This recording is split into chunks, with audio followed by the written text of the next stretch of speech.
MLB loves hot dogs and they can't stop. At baseball games, people have got injured from hot dogs, had the bomb squad called for hot dogs, one player got arrested from hot dogs, players hiding hot dogs in their jersey, and MLB loves this. But some people have come out about these hot dogs.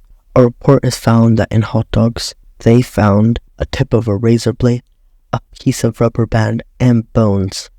Also, people have come out about the hot dog scandal, showing that MLB's hot dogs are unsanitary and not properly made, where health inspectors discovered a majority of food vendors had a major or critical health violations.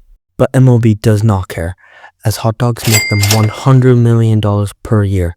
The National Hot Dog and Sausage Council, a wing under the North American Meat Industry, is protecting this.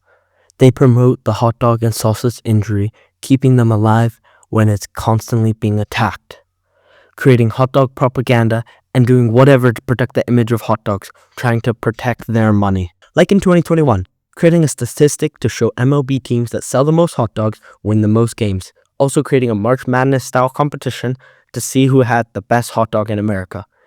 And they would also award a certificate to bravery to a girl who got hit by a bat in a hot dog. Yes, the hot dog race in Milwaukee, which started in the 90s and was there to promote hot dogs. But one night in 2003, Randall Simon hit a girl with a bat, thinking it was funny.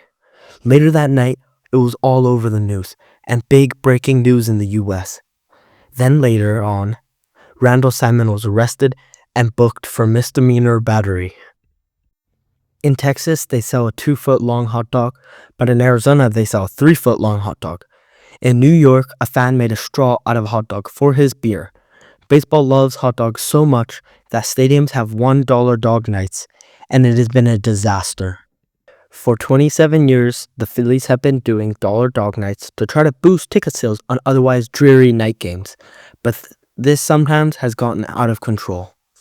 The craziness started in 2022, when the Phillies would sell out the stadium for dollar dog night.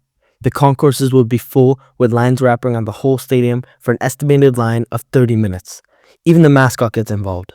The Philly Fanatic is one of the best mascots in the MLB and is renowned in the US. But the Philly Fanatic had a hot dog launcher and launched the hot dog into a woman and was rushed to the hospital. But still, this was not the craziest thing to happen, as the bomb squad was called to a Phillies game.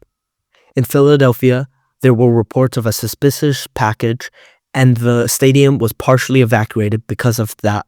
The bomb squad was called. They dedicated this so-called suspicious package, and it turned out it was just hot dogs. But the Phillies fans also went crazy for their team, as they only scheduled $2 dog nights in 2022, and the fans were pissed. This fan complained to the senator, and it worked. After they added another dollar dog night, but for what? Almost every dollar dog night goes to chaos, and fans throw hot dogs everywhere. One game, one of the fans was trying to eat the most hot dogs. Then later, fans kept throwing him hot dogs at him as he ran out of hot dogs. They started throwing it from everywhere, even making a hot dog throwing wave. Yes, instead of the normal wave, this wave had hot dogs getting thrown in the air.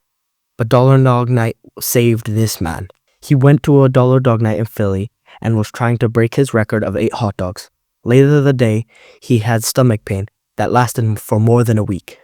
He went to the doctor 2 weeks after, still having pain, and was diagnosed with stage 4 diffuse large B-cell lymphoma, otherwise known as blood cancer. Because of this hot dog pain and going to the doctor, he got rid of his cancer and went to another game. But for these hot dogs, there was a 30-minute wait.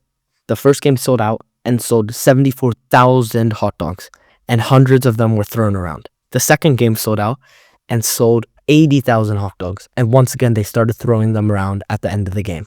The third Dollar Dog Night sold 88,000 hot dogs and broke the record for hot dogs and started the first Dollar Dog Night wave.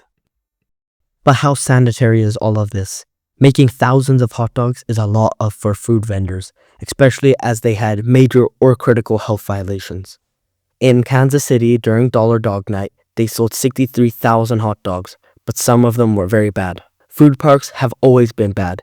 In 2017, inspection reports across the league revealed that almost a third of the league stadiums had over 100 total violations. But teams don't care, as hot dogs are a massive cash crop for them. Even with the hot dogs being unsanitary, that game in Kansas City had an extra 19,000 fans in the stadium, with an estimation of 1 million extra for that game because of ticket sales, parking, and merch. In Philadelphia, they make around $1.2 million extra per dollar dog night game. But hot dogs have been synonymous with baseball since their existence. When hot dogs were brought to the US, hot dogs were first sold without buns.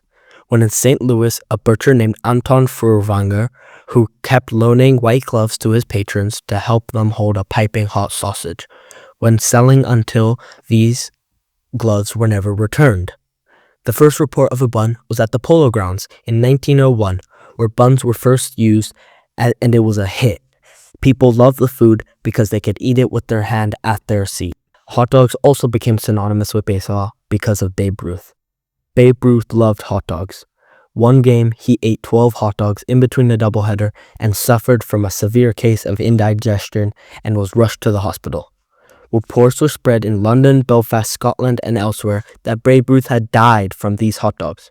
When the New York Times noted the next day that the false story had begun in Canada for unknown reasons and was spread with almost incredible rapidity. Lou Gehrig, the Hall of Famer, also once said to Ruth, "Seriously, babe, we can't have you getting a hot dog in the dugout," but still hit 2 home runs in that game. So whether it's dollar dog nights, bomb squad evacuation, or Babe Ruth's legendary appetite, one thing is clear: baseball and hot dogs are inseparable. They have been a part of the game's wild history for over a century, fueling iconic moments, stirring up wild chaos, and for better or worse, becoming a symbol of America's pastime. And MLB will keep doing this as it makes them millions.